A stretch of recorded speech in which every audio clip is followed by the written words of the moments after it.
بسم اللہ الرحمن الرحیم نحمده ونصلی ونسلم علی رسولہ الکریم اما بعد۔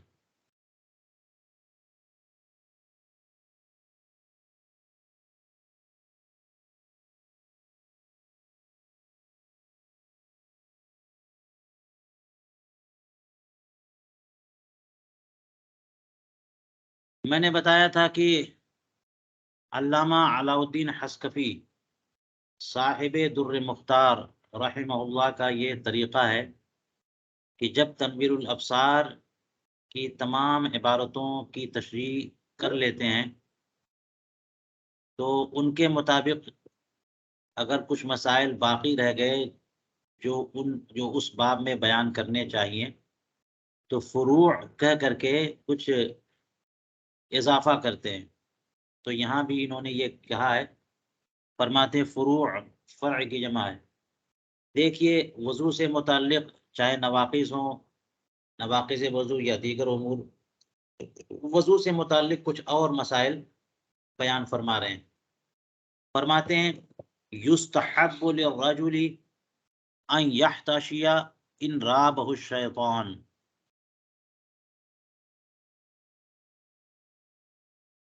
مرد کے لیے مستحب ہے کہ احتشاء کر لے اگر شیطان اسے وسوسے میں ڈالے، شیطان شک میں ڈالے۔ اور احتشاء کا مطلب سمجھ میں آ گیا کہ پیشاب کے راستے میں قصبۃ الذکر میں روئی کا کچھ حصہ جو ہے اندر داخل کر دے، کہ بندے کو بار بار شک ہو رہا ہے کہ قطرے باہر تو نہیں آ گئے، وضو ٹوٹ گیا، نماز گئی۔ تو اب یہ شک جو ہے دور ہو جائے گا اور آرام سے وہ نماز پڑھے گا، بعد میں چیک کر کے پتہ لگا لے گا کہ میری نماز ہوئی کہ نہیں ہوئی۔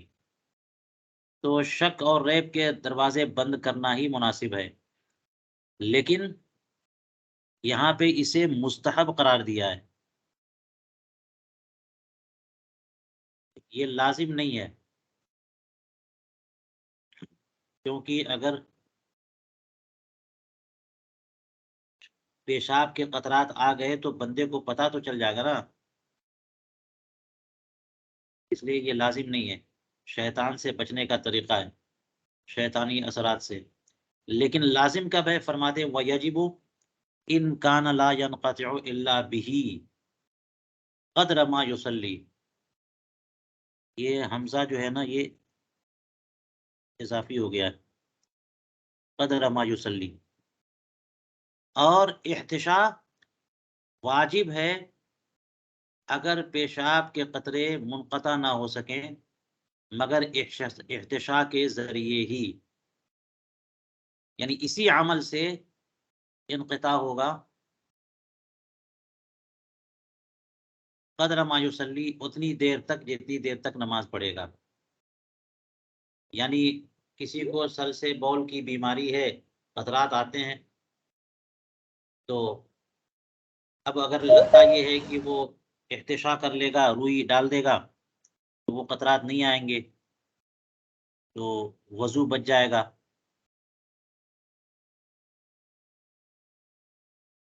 اور ان قطرات سے بچنے کا صرف یہی راستہ ہے، نماز کے دوران، نماز کا جو دورانیہ ہے اتنی دیر تک پیشاب کے قطرات سے بچنے کا صرف یہی راستہ ہے، تو اس راستے کو اختیار کیا جائے گا اور یہ واجب ہے تاکہ نماز ہماری طہارت کے ساتھ ہو جائے۔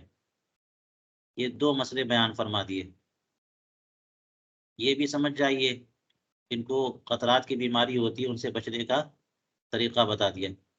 اگلا مسئلہ کہہ رہے ہیں باسوری خرج من دبرہ ان ادخلہ بیدہ انتقض وضوءہ وان دخل بنفسہ لا۔ باسوری اس بندے کو کہتے ہیں جس کو بواسیر کی بیماری ہو گئی ہے، مقعد میں سے نیچے کا جو مخرج ہے تو اس سے جو گندگی اور فضلات نکلتے ہیں وہ حصہ بڑا متاثر ہو جاتا ہے، انفیکشن ہو جائے یا کچھ خرابی تو اب بہت دقت ہوتی ہے، خون کے قطرات بھی آنے لگ جاتے ہیں۔ تو وہ مقام جو ہے اگر باہر آ جائے، خرج من دبری من بیانیہ ہے یہاں پر، اور تبعیضیہ بھی کہہ سکتے ہیں کہ دبر کا کچھ حصہ یا دبر باہر آ جائے. بواسیر کی بیماری جس کو ہوتی ہے اس کے ساتھ یہ ہو سکتا ہے کہ وہ مقام جو اندر ہے اس میں اس قدر جو ہے نا معاملہ ہو گیا، خرابی پیدا ہو گئی، انفیکشن ہو گیا یا سوجن آ گئی کہ اب آدمی جب ایجابت کے لیے بیٹھتا ہے تو بہت پریشر بنتا ہے، تکلیف ہوتی ہے، اور وہ حصہ باہر آ گیا. تو وہ حصہ جب باہر آئے گا تو اب کیا ہوگا؟ کیا یہ مان لیا جائے گا کہ نجاست باہر آ گئی؟ تو اس کو کہتے ہیں کہ اگر اپنے ہاتھ سے اس حصے کو داخل کیا تو وضو ٹوٹ جائے گا، اور وہ حصہ بذات خود داخل ہو گیا تو وضو نہیں ٹوٹے گا. لا،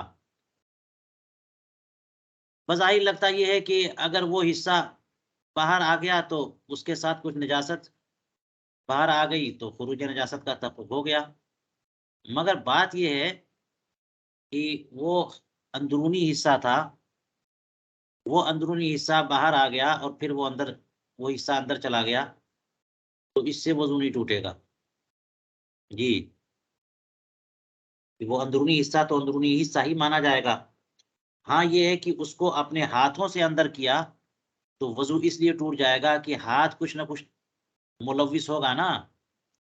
تو ہاتھ میں جب تلویث ہوگی تو ہاتھ میں جو نجاست لگے گی، اب اندر تو کر دیا لیکن وہ نجاست باہر رہ گئی تو خروج نجاست کا تحقق ہو گیا.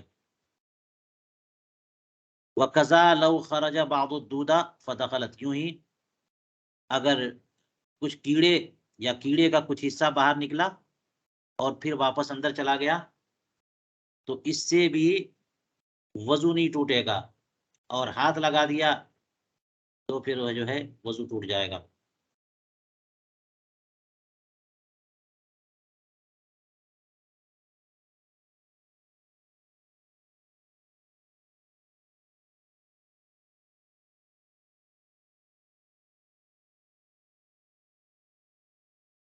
ٹھیک ہے، یہ تو مسئلہ ہو گیا. آگے کا مسئلہ دیکھیے، من لذکرہ رأسان فالذی لا یخرج منہ البول المعتاد بمنزلۃ الجرح. یہ مسئلہ دیکھ لیجئے. جس مرد کے آلہ تناسل میں دو سرے ہوں، دو سرے کا مطلب یہ ہوا کہ دونوں سے پیشاب کے قطرات باہر آتے ہوں، دو سوراخ ہوں، یا ان میں سے ایک سے پیشاب آتا ہے اور دوسرے سے نہیں، تو دیکھیے کیا فرما رہے ہیں. جس مرد کے آلہ تناسل میں دو سرے ہوں تو فالذی لا یخرج منہ البول، جس رأس سے بول معتاد باہر نہیں آتا وہ زخم کے درجے میں ہے. جی، جس سے پیشاب باہر آئے وہ مخرج کے درجے میں ہے، وہ سبیلین میں سے ایک کے درجے میں ہے، اور جس سے بول معتاد نہ آئے وہ زخم کے درجے میں. تو مخرج اور زخم میں کیا فرق ہے؟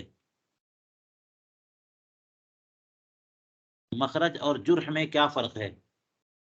آپ نے سمجھ لیا ہوگا اب تک کے مسائل میں کہ مخرج میں ہوتا یہ ہے کہ سرے پر اگر نجاست ظاہر ہو جائے تب بھی وضو ٹوٹ جاتا ہے، اور زخم میں یہ ہے کہ نجاست سرے پر آ جائے اس سے وضو نہیں ٹوٹتا جب تک کہ وہاں سے تجاوز نہ کرے، باہر آنا ضروری ہے.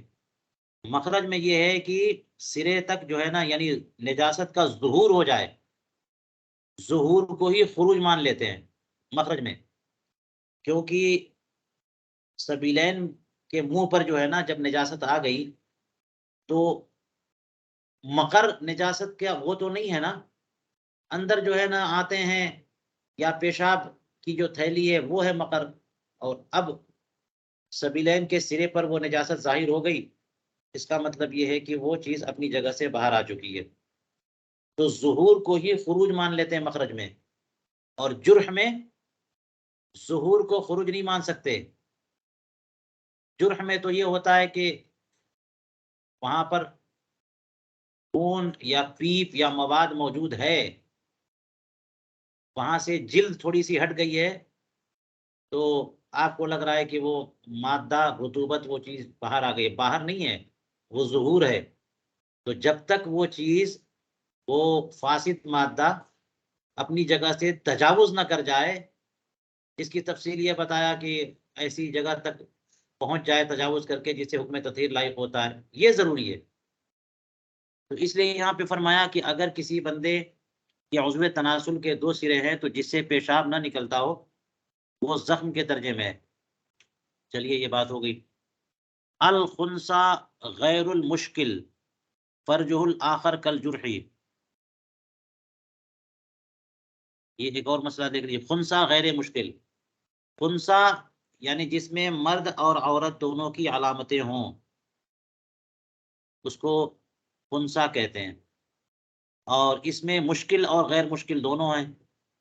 خنسا غیر مشکل تو وہ ہے کہ جس کے دونوں اعضاء ہیں تو، لیکن ایک ہی سے جو ہے نا وہ عمل کرتا ہے جس سے پتہ چل جائے کہ یہ عورت ہے یا مرد ہے، یعنی پیشاب جو ہے وہ اس کے ذکر سے نکلتا ہے، اور اگر جو ہے پیشاب جو ذکر سے نہ نکلے بلکہ پیشاب کے جو راستہ فرج کے قریب ہے اس سے نکلے تو پھر یہ مانا جائے گا کہ وہ مؤنث ہے۔ تو جس کے پاس دونوں علامتیں ہوں جنس کی، تو ان میں سے جو علامت استعمال میں ہو رہی ہے اس کے اعتبار سے اس کو اس جنس سے ملحق کر دیں گے، تو وہ خنثی غیر مشکل ہے، اسے مرد قرار دیں گے یا پھر عورت قرار دیں گے، ٹھیک ہے۔ لیکن خنثی مشکل اس کو کہتے ہیں کہ جس کے پاس دونوں علامتیں ہوں اور دونوں استعمال میں، پیشاب کے کچھ قطرات ادھر سے بھی آتے ہیں کچھ قطرات ادھر سے بھی آتے ہیں، یہ خنثی مشکل ہے۔ اس کے معاملات میں بہت مشکلات پیش آ جاتی ہیں، وہ احکام بالکل الگ ہیں اس کے۔ لیکن یہاں پہ خنثی مشکل کی بات نہیں ہو رہی، الخنثی غیر المشکل کی بات ہو رہی ہے۔ ہیں تو دونوں اعضاء، لیکن ایک ہی عضو سے پیشاب کے قطرات باہر آ رہے ہیں، جو مرد کا عضو ہے تو اسے مرد مان لیں گے، عورت کا عضو ہے تو اسے عورت مان لیں گے۔ تو اب دوسرا والا جو عضو ہے اس کو کیا مانا جائے گا؟ فرمایا فرجہ الآخر کالجرح، تو دوسرا جو استعمال میں نہیں ہے اس کو زخم کے درجے میں مانیں گے، اور زخم کے درجے میں ماننے کا مطلب کیا ہوا؟ ابھی ہم نے اوپر بتا دیا کہ وہاں تک کوئی رطوبت آ جائے تو یہ کافی نہیں ہے جب تک کہ وہاں سے باہر نہ نکلے۔ یہ مسئلہ بھی کلیئر ہو گیا۔ یہ تو غیر المشکل کا تھا۔ والمشکل ينتقب وضوءه بكل، جو خنثی مشکل ہے اس کا وضو دونوں سے ٹوٹے گا، مرد کی علامت بھی ہے عورت کی بھی علامت ہے پیشاب کرنے کی، اور دونوں سے پیشاب کے قطرے آتے ہیں، تو یہ کس جنس سے ملحق کریں گے؟ یہ تو مشکل ہو گیا نا معاملہ۔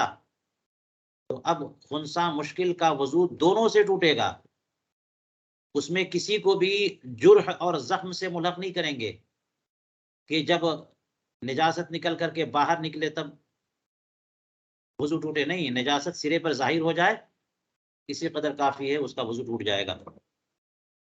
چلیے یہ مسائل اور بھی دیکھیے علامہ حسکفی کیا فرماتے ہیں۔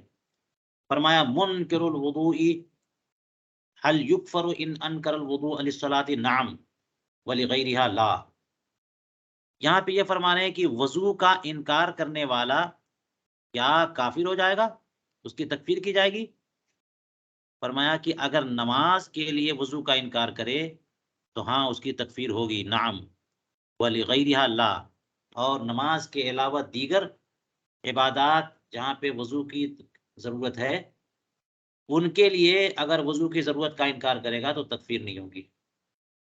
تو نماز کے لیے وضو ضروری ہے، یہ ضروریات دین سے ہے مسئلہ، ساری امت اسے جانتی ہے، عوام و خواص سب کو پتہ ہے، اور آیت وضو سورہ مائدہ میں نازل ہوئی، سب کو پتہ ہے، لہذا کوئی بندہ انکار کرے کہ نہیں نہیں وضو نماز کے لیے ضروری نہیں، بغیر وضو کے بھی نماز ہو جاتی ہے، تو یہ منکر شریعت منکر ضروریات دین ہو گیا، ایسے بندے کی تکفیر کی جائے گی۔ لیکن اس کے علاوہ کسی اور چیز کے لیے وضو کا انکار کرے، جیسے درود شریف پڑھنے کے لیے وضو، وہ تو ضروری ہے ہی نہیں، لیکن ہو سکتا ہے کہ اشارہ لغیرہا سے انہوں نے مس مصحف کی طرف کیا ہو، کیونکہ شروع میں جب یہ مسئلہ آیا تھا تب بھی انہوں نے کہا تھا کہ مس مصحف کے لیے وضو ضروری ہے، لیکن اس میں اختلاف ہے، تو اسی اختلاف کی وجہ سے قرآن کریم کو چھونا بغیر وضو کے ناجائز ہے اور وضو ضروری ہے، اس مسئلے کو یہ جو ہے نا اذعانی نہیں قرار دیا گیا کہ اگر کوئی انکار کرے تو اس کو کافر کہہ دیں، نہیں، فرمایا لغیرہ لا۔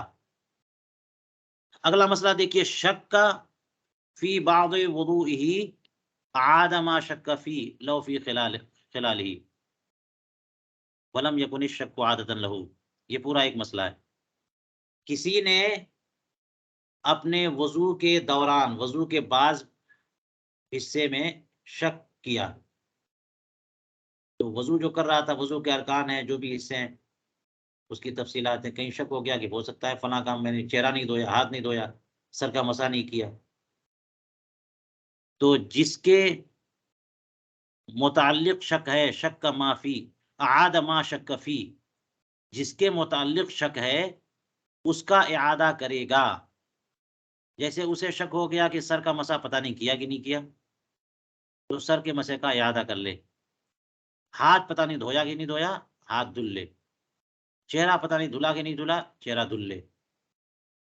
تو جس کے متعلق شک اسے ہوا اس کا اعادہ کرے گا، لیکن یہ اعادہ کب ہے؟ لو فی خلالہ، اگر یہ شک وضو کے دوران، وضو کر رہا تھا اسی دوران ہوا۔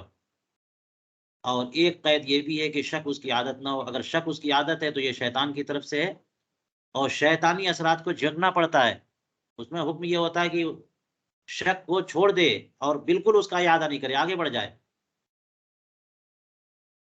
ترغیم شیطان کا یہی طریقہ ہے۔ تو اب دیکھ لیجئے کہ بعض وضو میں اسے شک ہوا، تو جس رکن کے متعلق اسے شک ہوا ہے، اگر دوران وضو شک ہوا تو اس رکن کا اعادہ کر لے، بشرطے کہ یہ اسے شک بار بار نہیں ہوتا۔ وَإِلَّا لَا، ورنہ اعادہ نہ کرے، یعنی شک کی عادت ہے اسے تب بھی اعادہ نہ کرے، اور اگر درمیانے وضو نہیں بلکہ بعد میں شک ہوا تو پھر شک کا کیا اعتبار۔ اگلا مسئلہ دیکھیے، وَلَوْ عَلِمَ أَنَّهُ لَمْ يَغْسُلْ عضوا وشک فی تعینہ غسل رجلہ الیسریٰ لأنہ آخر العمل۔ اگر اسے پتا ہے کہ اس نے کوئی نہ کوئی ایسا عضو ہے جو دھل نہیں سکا، لیکن شک ہے کہ وہ آخر ہے کون سا، اس کی تعین میں شک ہے، تو بایاں پاؤں دھل لے، اس لیے کہ یہی کام آخری کام تھا، تو اس شک کو کسی اور میں کیسے ملحق کیا جائے۔ یہ بات ہے وضو سے فارغ ہونے کے بعد، کیونکہ اوپر آپ نے پڑھ لیا لو فی خلالہ۔ ہاں، فرق ضرور ہے کہ وہاں یہ تھا کہ شک ہو گیا تھا کسی عضو کے متعلق کہ دھلا کہ نہیں دھلا، یہاں پر شک نہیں ہے بلکہ یہاں پر یقین ہے کہ کوئی نہ کوئی عضو رہ گیا۔ لو علما، یقین ہے کہ کوئی نہ کوئی عضو چھوٹ گیا ہے، اور وہ کون سا ہے اس میں شک ہے، تو تعین میں شک ہے، تو پھر لامحالہ اسے کرنا پڑے گا نا۔ لیکن آخری میں اسے یہ شک ہوا ہے تو پھر صرف آخری کام جو ہے نا اسی پر یہ معاملہ ہوگا، اور بایاں پاؤں دھل لے۔ وجہ یہ ہے کہ یہی آخر العمل ہے، ورنہ اس سے ہٹ کر کے کسی اور سے ملحق کریں گے تو ترجیح بلا مرجع لازم آئے گی۔ وَلَوْ أَيْقَنَ بِالطَّهَارَةِ وَشَكَّ بِالْحَدْثِ أَوْ بِالْعَكْسِ أَخَذَ بِالْيَقِينِ۔ اور دیکھیے مسئلہ، طہارت کا اسے یقین ہے اور حدث کے متعلق شک ہے، یا اس کا الٹا لے لیجئے، تو اس میں حکم کیا ہے؟ یقین کو اختیار کرے گا، یعنی اسے یقین ہے کہ اس نے وضو کیا تھا، اس کے بعد وضو ٹوٹا نہیں ٹوٹا، ٹوٹا نہیں ٹوٹا، اسے شک ہو رہا ہے، تو اس شک کو چھوڑ دے اور یقین کو اختیار کرے اور مانے کہ میرا وضو ہے، نماز پڑھے۔ اسے یقین تھا کہ اس نے وضو کیا ہے، اور اس کے بعد اسے شک ہوا کہ پتہ نہیں اس کے بعد وضو ٹوٹ تو نہیں گیا، تو اسے وضو نہیں ٹوٹا نہیں مانا جائے گا، اس کا وضو جو ہے نا وہ باقی رہے گا۔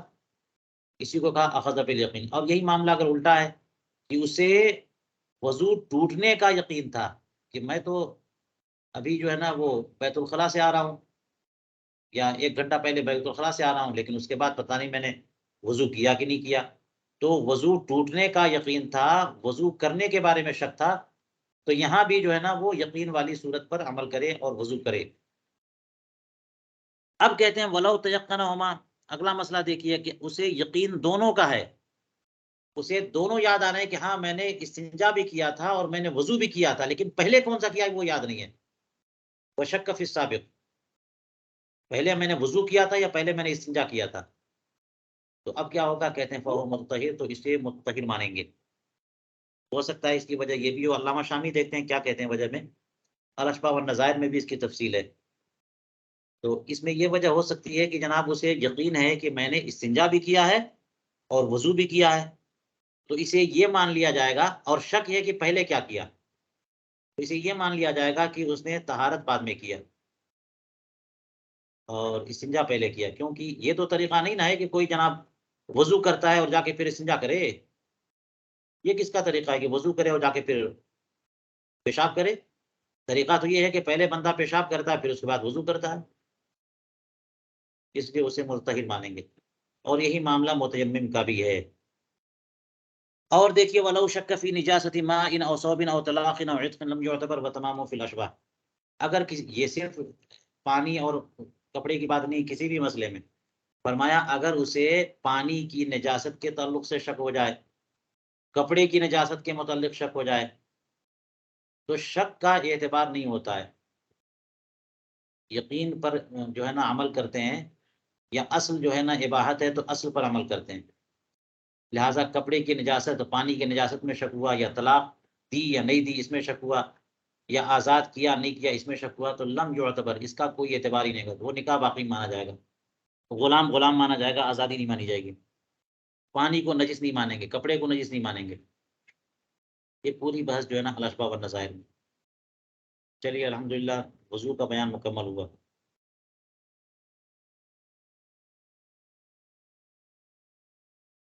اب ان مسائل کو یہاں پڑھ لیتے ہیں۔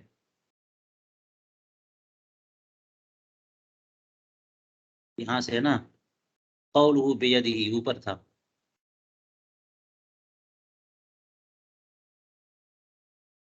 یہ ادخلہ بیدہ،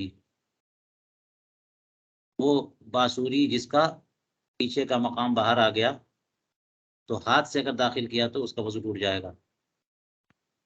اس کے ساتھ علامہ شامی نے کہا اور بخرقۃ، یہ صرف ہاتھ سے مسئلہ نہیں ہے، کسی اور چیز سے بھی داخل کیا تو اس کا وضو ٹوٹے گا۔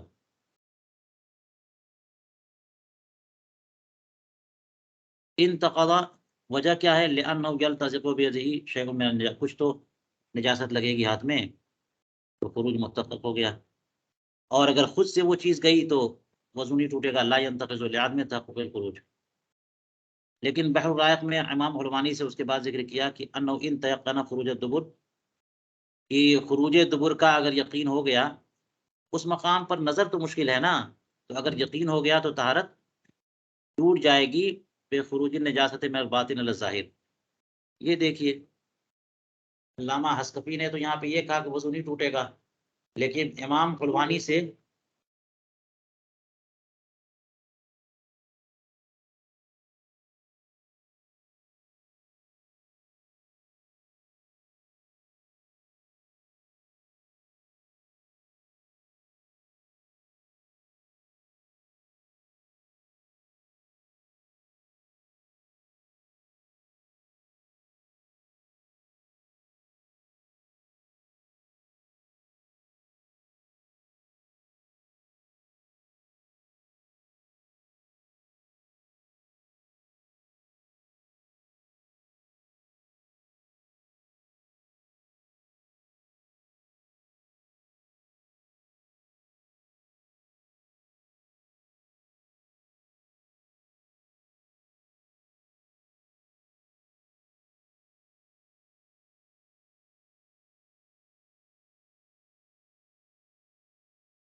حضرت اس میں کیمرہ چالو ہو گیا ہے۔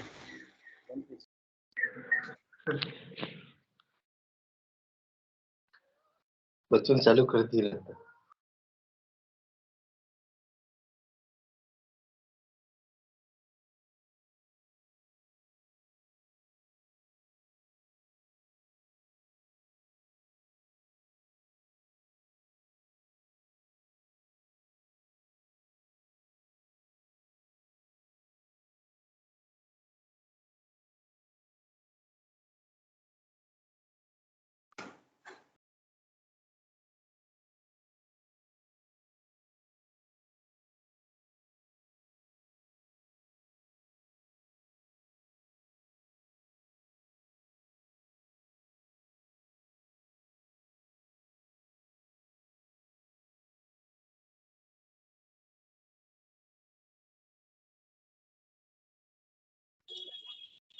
آواز نہیں آ رہی ہے ادھر کافی ٹائم سے.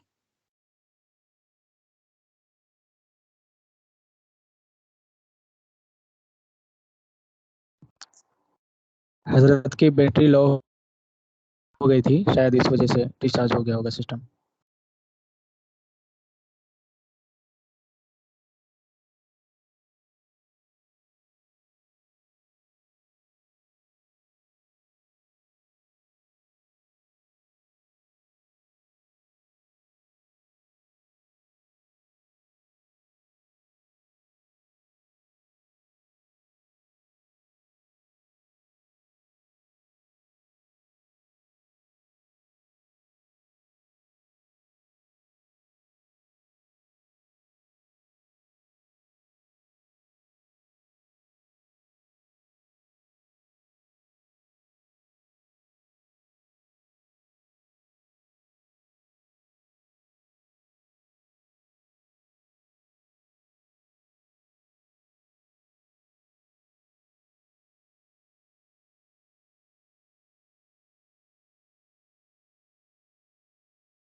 السلام علیکم ورحمۃ اللہ.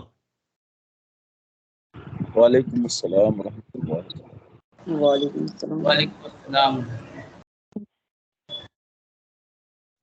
وعلیکم السلام ورحمۃ اللہ.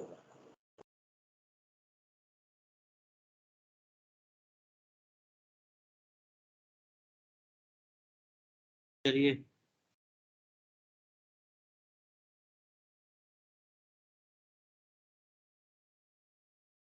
اسکرین نظر آ رہی ہے؟ جی حضور. چلیے امام حلوانی کے حوالے سے صاحب البحر نے کیا کہا کہ اس صورت میں وضو ٹوٹ جائے گا، اور اسی پر امداد میں جزم فرمائے. امداد سے کیا مراد ہے بتائیے؟ کوئی صاحب کسی کے ذہن میں کچھ ہو تو بتائیے.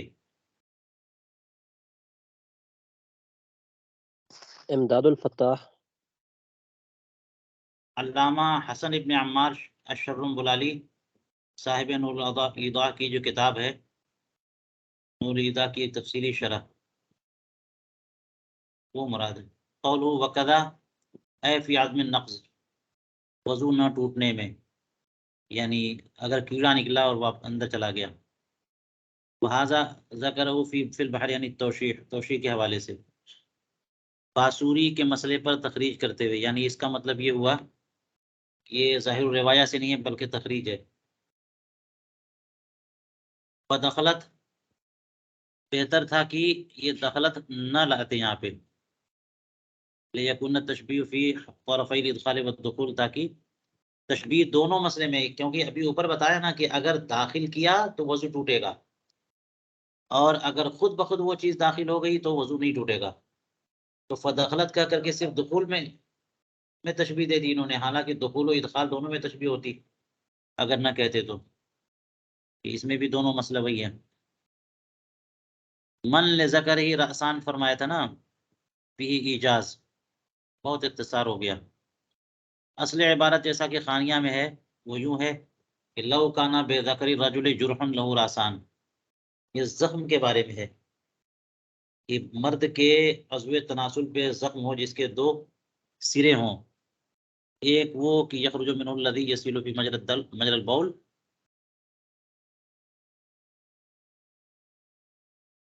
ایک وہ سرا ہے کہ جس سے وہ مادہ نکلتا ہے جو مجرى البول میں جاری ہوتا ہے، یعنی پیشاب یا مزی یا منی.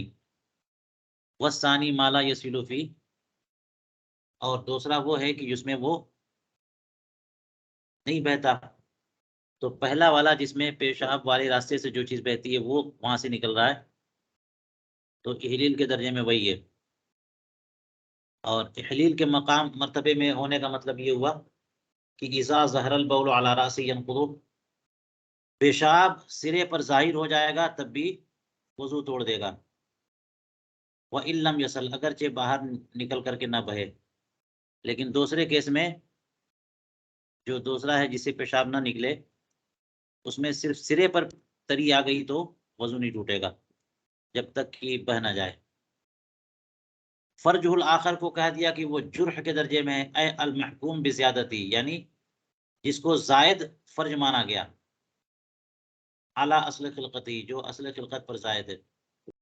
کل جرح اے لا ينقض الوضوء، یعنی وضو نہیں ٹوٹے گا، وضو نہیں توڑے گا وہ جو اس سے نکلے جب تک کہ نہ بہے، یعنی پیشاب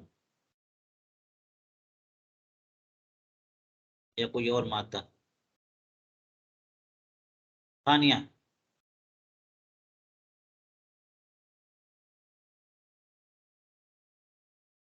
یا پھر یہ کہ ما یخرج منہ سے مراد پیپ اور مواد وغیرہ. وبه جزم فی الفتح وغیرہ، لیکن قال الزیلعی واکثر علی ایجاب الوضوء منہ علیہ، لیکن امام فخر الدین زیلعی جو ہے وہ فرماتے ہیں تبیین میں کہ اکثر فقہائے کرام اس بندے پر بھی وضو کے واجب ہونے کا قول کرتے ہیں کہ جو دوسرا سرا ہے جس سے پیشاب تو نہیں نکلتا لیکن دوسرے مادے نکلتے ہیں تو سرے پر آ جائے تو وضو نہیں ٹوٹتا، یہ ایک قول. لیکن اکثر فقہا کہتے ہیں کہ اس کا بھی وضو ٹوٹ جائے گا. وجہ یہ ہے کہ وضو ٹوٹنے کے معاملے میں احتیاط اسی میں مانا جاتا ہے کہ وضو کو واجب قرار دیا جائے. قال فی النہر الا ان الذي ينبغي التعبیر علیہ هو الاول، مگر اس پر اعتماد ہونا چاہیے وہ پہلا والا ہے. صاحب النہر نے یہ کہہ دیا. حضرت دیکھو کہ اعلیٰ حضرت کیا فرماتے اس سلسلے میں، کچھ جد المختار میں ہے کہ نہیں ہے.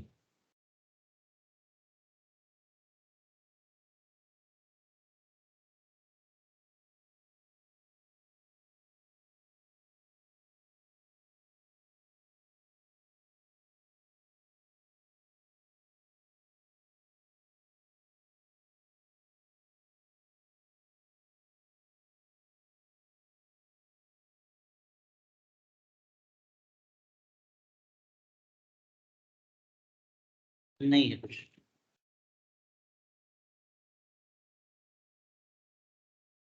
چلیے قولو بکل، یہ کس کے بارے میں فرمایا تھا کہ خنسا مشکل کے بارے میں، یہ دونوں عضو ہیں تو دونوں سے وضو ٹوٹے گا. ینتقض وضوءہ بکل اے بالخارج من کل، دونوں سے، بے مجرد الظہور، صرف ظاہر ہونے سے، باہر نکلنے کی ضرورت نہیں ہے. عملا بالاحوط کما فی التوضیح. قولو منکر الوضو، اگلا مسئلہ بتایا کہ وضو کا انکار کرنے والا کافر ہے. تو فرمایا کہ نماز کے لیے وضو کا انکار کرنے والا کافر ہے، یعنی وضو کا انکار یعنی وضو کے وجوب کا انکار. قولو نعم لانکارہ النص القطعی، نص قطعی کا منکر ہو گیا نا، وہ آیت تیمم ہے، اور اجماع کا بھی منکر ہو گیا. لغیرہا لا، نماز کے علاوہ کسی اور چیز کے لیے وضو کے وجوب کا منکر. ظاہرہ ولو لمس المصحف، یہ ظاہر عبارت یہ بتا رہی ہے کہ ولو سے مراد مس مصحف ہے، کہ مس مصحف کے لیے وضو ہمارے نزدیک تو ضروری ہے، لیکن چونکہ مختلف فی ہے اس لیے اس کا منکر جو ہے نا کافر نہیں ہوگا. لوقوع الخلاف فی تفسیر آیتہ، المطہرون ہے نا، بعض لوگ کہتے ہیں اس سے مراد فرشتے ہیں. اگلا مسئلہ یہ کہا تھا شک فی بعض وضوئہ، وضو کے دوران وضو کے بعض رکن میں شک ہوا. اے شک فی ترک عضو من اعضائہ، قولوا والا لا، یعنی یہاں پہ دو چیزیں بیان کی تھی اور اللہ جو ہے وہ دو کے بعد کر رہا ہے، تو اللہ سے استثناء دونوں سے ہے یا اول سے ہے یا آخر سے ہے؟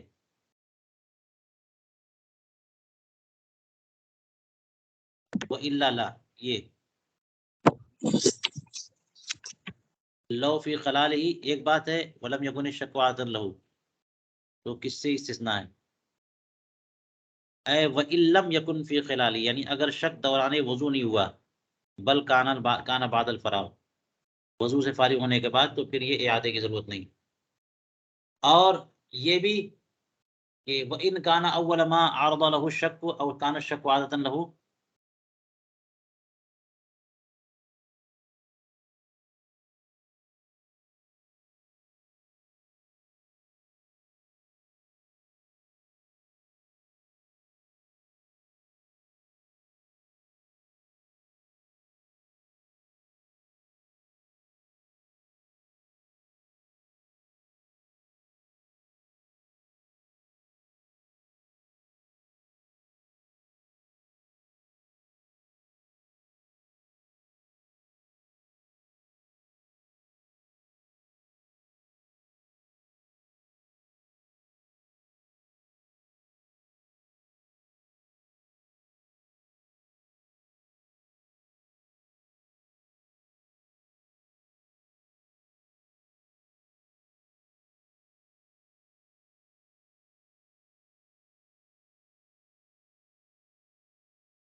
کسی اور نسخے میں کچھ اور ہے؟ دیکھوں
اس عبارت پہ ذرا غور کرنا پڑے گا، کیونکہ کما فی تاتارخانیہ جو فرمایا ہے اس میں دیکھنا پڑے گا۔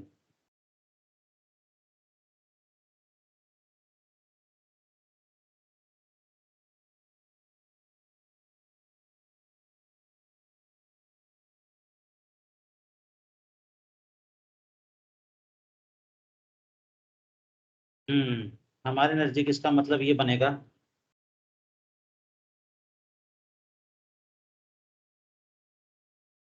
عبارت جو ابھی مجھے سمجھ میں آ رہی ہے بات،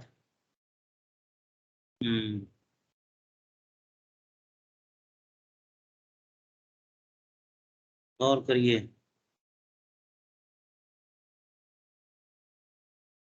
اللہ سے استثناء کس پر ہے؟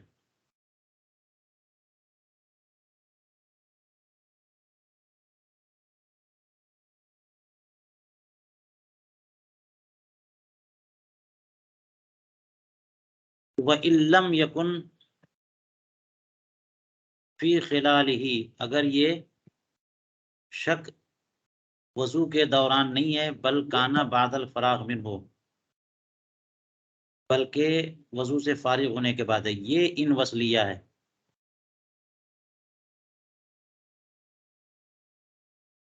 وَإِن كَانَ أَوَّلَ مَا عَرَضَ لَهُ الشَّكُّ، یہاں جملہ پورا ہو گیا ہمارے حساب سے، یہاں فل اسٹاپ ہونا چاہیے تھا، ٹھیک ہے۔ اگر یہ شک وضو کے دوران نہ ہوا بلکہ وضو سے فارغ ہونے کے بعد ہوا، تو اگرچہ شک یہ پہلی بار آیا پھر بھی اعادہ نہیں ہے۔ اب یہاں سے اس کی دوسری صورت، او کان الشک عادتاً لہو، یا پھر یہ کہ شک اس کی عادت ہے، یعنی پہلی بار شک نہیں ہوا، بار بار شک ہوتا ہے، اور یہ پھر ان وصلیہ ہے جو اس سے متعلق ہے۔ او کان الشک عادتاً لہو، تو اگرچہ وضو کے دوران ہی یہ شک ہوا لیکن اس کی عادت ہے، فلا یعید شیئا، تو کچھ بھی اعادہ نہ کرے گا، قطعا للوسوسۃ عنہ، وسوسہ کو اپنے سے قطع کرنے کے طور پہ، ختم کرنے کے طور پہ، کما فی التاتارخانیہ وغیرہ۔ یہ بات سمجھ میں آئی؟ یہ دیکھیے گا جو مطلب مجھے سمجھ میں آ رہا ہے۔ وَإِلَّا لَا، استثناء کئی وجہوں سے ہو گیا کہ یہ مسئلہ ہے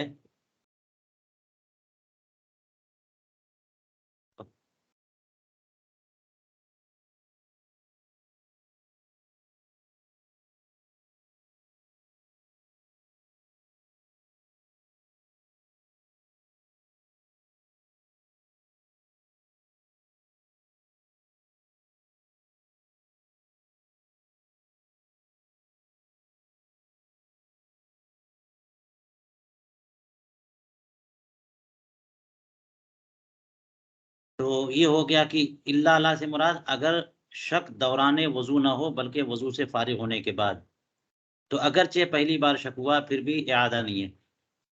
وجہ کیا ہے؟ وجہ یہ ہے کہ وضو سے فارغ ہونے کے بعد شک ہوا، تو پہلی بار بھی شک ہونا تب بھی اسے وسوسہ مانیں گے، اور اگر شک اسے بار بار ہوتا ہے تو اگرچہ دوران وضو ہو مگر یہ تو کنفرم ہے، چونکہ بار بار شک ہوتا ہے تو یہ شیطانی اثر ہے، لہٰذا یہ وسوسہ ہے، اسے دور کرنے کے لیے اعادہ نہیں کرنا ہوگا۔ چلیے اگلا ایک مسئلہ انہوں نے بتایا تھا کہ وضو سے فارغ ہونے کے بعد کسی رکن کے چھوٹنے کا شک ہو گیا، نہیں یقین ہے لیکن پتہ نہیں ہے کہ کون سا شک چھوٹا تھا۔ غسل رجلہ الیسریٰ، اس پہ کہتے ہیں قال فی الفتح ولا یخفی ان المراد،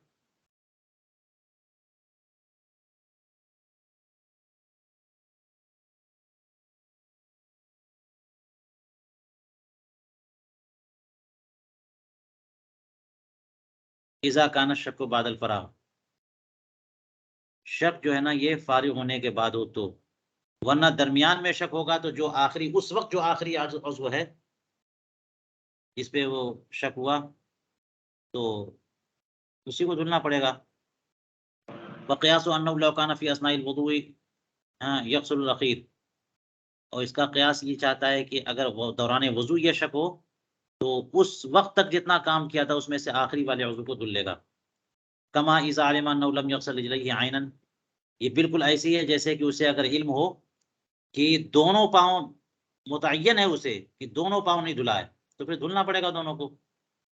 وعلم انه ترك فرضا مما قبلهما، اور ایسے ہی جیسے کہ ان دونوں پاؤں کے دھلنے سے پہلے جو فرض ہیں ان میں سے کوئی فرض چھوٹا ہے اور شک ہے کہ وہ کون سا ہے، اس میں شک ہے، تو پھر آخری والا جو ہے وہ سر کا مسح ہے، وہ کرے گا. والفرق بین هذه المسألہ والتي قبلها انه لا تيقن بترک شيء هناك اصلا.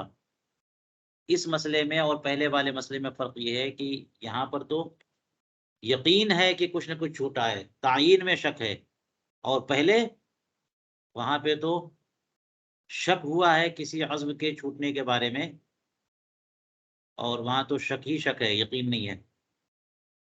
قولوا ولو ایقن بالطہارت، یہ مسئلہ کہ اگر طہارت کا یقین ہو اور حدث کے بارے میں شک ہو تو پھر کیا کریں گے؟ یقین کو اختیار کریں گے. حاصلہ انہ اذا علم سبق الطہارت وشک فی عروض الحدث بعدها اور بالعکس اخذ بالیقین وهو السابق، یعنی اسے پتا ہے کہ پہلے میں نے طہارت کی تھی اور بعد میں حدث ہوا کہ نہیں ہوا، اس میں شک ہے، یا پہلے حدث ہوا تھا اس کا یقین ہے، بعد میں طہارت کی کہ نہیں کی، تو اس میں یقین کو اختیار کر لے گا. فتح الباری میں ہے، فتح القدیر میں ہے الا ان تأید اللاحق، ہاں مگر یہ کہ لاحق کی تائید کسی چیز سے مل جائے.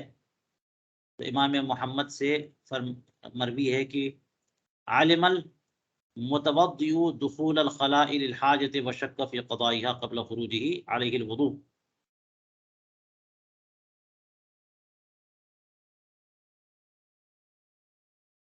امام محمد سے ایک روایت ہے کہ متوضی کو، وضو کرنے والے کو یہ خوب اچھی طرح پتا ہے کہ وہ استنجے خانے میں گیا تھا قضاء حاجت کے لیے، لیکن وہاں پہ قضاء حاجت کی بھی یا نہیں کی اس کا شک ہو گیا قبل خروج ہی، یعنی شک ہوا کہ خروج سے پہلے پہلے، استنجے خانے سے نکلنے سے پہلے پہلے اس نے قضاء حاجت کی تھی کہ نہیں کی تھی، تو اس کے اوپر وضو ہے. دیکھ رہے ہیں آپ، اسے دخول خلا کا علم ہے لیکن قضاء حاجت کچھ ہوئی، فضلہ کچھ نکلا نہیں نکلا، اس کے تعلق سے شک ہے. یہاں پر بھی وضو واجب کر رہے ہیں امام محمد. وجہ یہ ہے کہ اس میں کچھ نہ کچھ تائید ہو رہی ہے، کیونکہ بندہ جو ہے نا وہ بیت الخلاء میں استنجا خانے میں گیا، قضاء حاجت کے لیے بیٹھا، بعد میں باہر واپس آ رہا ہے تو اسے شک ہوا کہ پتہ نہیں کچھ نکلا نہیں نکلا، تو یہ تائید جو ہو رہی نا، جانا اس کی دلیل ہے کہ کچھ نہ کچھ نکلا. اسی طرح سے یہ بھی دیکھ لیجئے تائید والی بات کہ عالمہ جلوسہ للوضوء بإناء وشک فی اقامت قبل قیام لا وضوء، اگر اسے پتا ہے، خوب اچھی طرح یاد ہے کہ وہ وضو کے لیے برتن لے کے بیٹھا تھا اور پھر اسے شک ہوا کہ اٹھنے سے پہلے پہلے وضو قائم کیا کہ نہیں کیا، یعنی وضو کیا کہ نہیں کیا، وضو کے لیے پانی لے کے بیٹھا تھا اور اتنا مست ہے کہ بعد میں اٹھ بھی گیا اور اسے یاد ہی نہیں کہ پتہ نہیں وضو کیا کہ نہیں کیا، تو وضو ہے کہ نہیں ہے، وضو مانا جائے گا. لا وضوء کا مطلب اس کے اوپر وضو نہیں ہے، یعنی وضو کرنا نہیں ہے، اس کا وضو ویلڈ مانا جائے گا. کیوں؟ اس لیے کہ وہ وضو کرنے کے لیے پانی لے کے بیٹھا، تو تائید ہو رہی ہے نا کہ جب وہ وضو کرنے کے لیے بیٹھا تو بندہ وضو تو کرے گا. اور چلیے کہتے ہیں وشک بالحدث، اوپر کہا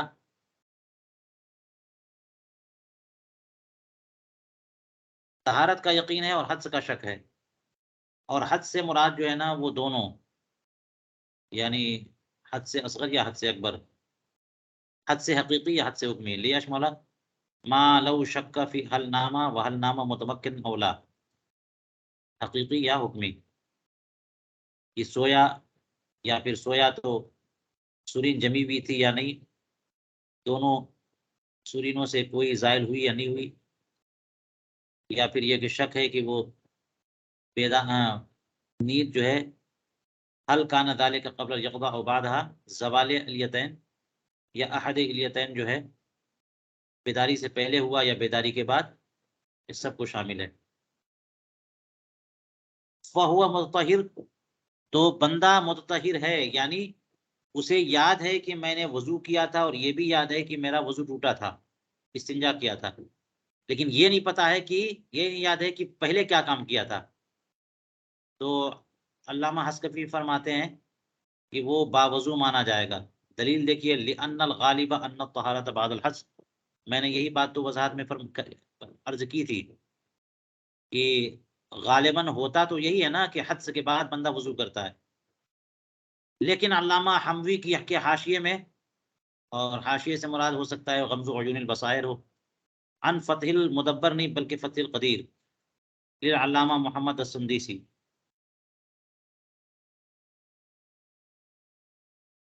پتہ نہیں فتح المدبر ہے کیا ہے، ویسے ان کا بھی لقب سندیسی ہی ہے، امام کمال الدین ابن حمام کا۔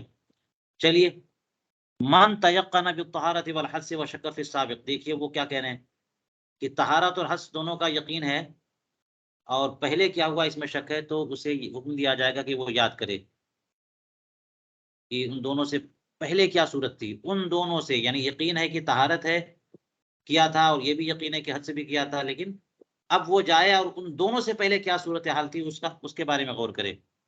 اگر اس سے پہلے وہ محدث تھا تو اب وہ متطہر مانا جائے گا، لأنه تيقن الطهارة بعد ذلك الحدث، کیونکہ اسے یقین ہے کہ اس حدث کے بعد اس نے طہارت کر لی تھی، وہ شک فی انتقاضها، اور شک ہو گیا کہ وہ یہ بعد والی طہارت ٹوٹی کہ نہیں ٹوٹی، تو شک جو ہے نا سے یقین زائل نہیں ہوتا۔ لأنه لا يدري هل الحدث الثاني قبلها وبعدها، یہ شک کیوں مانیں گے، اسے شک کیوں قرار دیا جائے گا، کیونکہ اسے پتہ نہیں ہے کہ حدث ثانی طہارت سے پہلے ہوا یا بعد میں، اور اگر ان دونوں سے پہلے کی حالت یاد کر رہا ہے وہ، اور نکلا یہ کہ پہلے متطہر تھا، وَإِن كَانَ مُطَّهِرًا فَإِن كَانَ يَعْتَادُ التَّجْدِيد، اگر اس کی عادت ہے کہ وہ وضو نیا نیا وضو کر لیتا ہے، تجدید طہارت کرتا رہتا ہے، فَهُوَ الْآن محدث، تو اب وہ محدث مانا جائے گا، لِأَنَّهُ مُتَيَقِّنٌ حَدْثًا بعد تلك الطہارت، کیونکہ پہلے وہ یاد کر رہا ہے کہ متطہر تھا، اور اس کے بعد دو باتوں کا اسے یقین ہے، ایک تو حدث ہونے کا، ایک طہارت کا، یہ یاد نہیں پہلے کیا، تو کہتے ہیں کہ یہ مانا جائے گا کہ اس پہلے والی طہارت سے کے بعد حدث کا اسے یقین ہے، اور اس کے زوال میں شک ہے، تو وہ محدث مانا جائے گا، لأنه لا يدري هل الطهارة الثانية متأخرة عنه أم لا، بأن يكون والا بين الطهارتين، اس طور پر کہ وہ طہارتین دونوں کے درمیان موالات اس نے کیا ہو، طہارت کے بعد طہارت کر لیا۔ علامہ حموی کہتے ہیں کہ اس تفصیل سے معلوم ہوا کہ مصنف کے کلام یعنی صاحب اشباہ کے کلام میں کچھ قصور اور کمی ہے۔ اب چلیے، ولو شکا، یہ کہا انہوں نے آخر میں پانی کی نجاست کے تعلق سے شک ہو،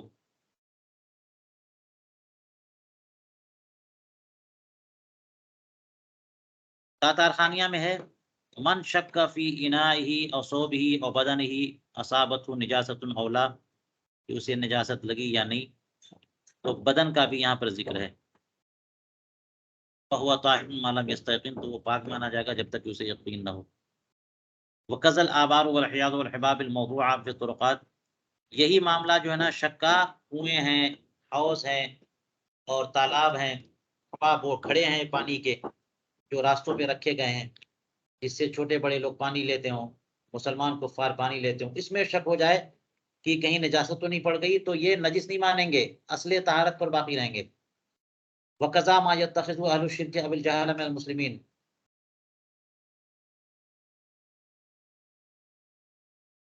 یوں ہی اب اس کا کیا مطلب ہے اور اس کا کیا ترجمہ ہوگا، وقضا ما يتخذ اهل الشرك اب الجهال من المسلمین، جو مجھے سمجھ میں آ رہا ہے وہ یہ کہ مشرکین یا جاہل مسلمان جن کو طہارت و نجاست کا لحاظ نہیں ہے، پتہ نہیں ہے، وہ لوگ اگر گھی بنائیں، روٹی بنائیں، کھانا پکائیں، کپڑے تیار کریں، تو اس کو پاک مانیں گے کہ ناپاک مانیں گے؟ جن کو طہارت و نجاست کا کوئی فرق اور تمیز نہیں ہے، بہت ممکن ہے کہ انہوں نے ناپاکی کا لحاظ نہ کیا ہو، ناپاک چیز ملا دی اس میں، تو اس شک کی بنیاد پر اس کو ناپاک نہیں قرار دیا جائے گا، بلکہ یہ گھی ہے، روٹی ہے، کھانا ہے، کپڑے ہیں، اس سب کو اصل طہارت پہ باقی رکھیں گے ملخصاً۔ اب دیکھیے یہاں پر علامہ شامی نے بھی فرع کر کے ایک اس مسئلے کا اضافہ کیا، فرماتے ہیں لو شک فی السائل من ذکرہ اماء ہوا ام بول، اگر کسی کو شک ہوا کہ جو کچھ اس کے عضو تناسل سے بہہ رہا ہے وہ پانی ہے یا پیشاب ہے، پانی ہے یا پیشاب ہے، پانی کا مطلب اس اندر سے نکل رہا ہے، تو پانی ہو تو مزی ہوگا، یا پیشاب ہو وضو تو ٹوٹے گا، لیکن بندہ اگر نہا کر کے نکل رہا ہے تو ہو سکتا ہے کہ باہر سے جو پانی اس نے ڈالا ہے وہی پانی عضو تناسل کے سرے سے ٹپک رہا ہے، جو ٹپک رہا ہے وہ پانی ہے صاف ستھرا یا پیشاب، اگر پانی ہے تو وضو نہیں ٹوٹے گا، پیشاب ہے تو وضو ٹوٹے گا، تو اب کیا ہوگا؟ ان قرب عہدہ بالماء او تکرر مضى،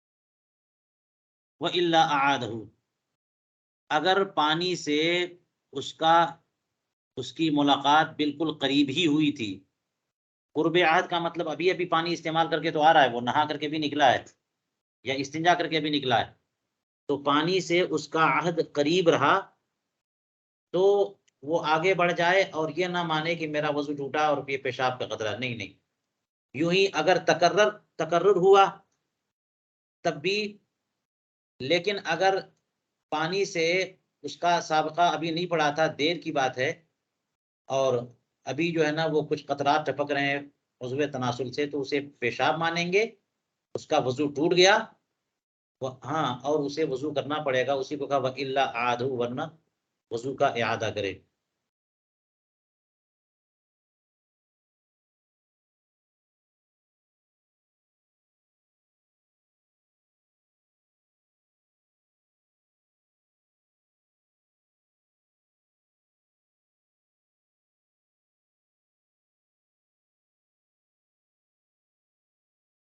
تکرر کا کیا مطلب ہے؟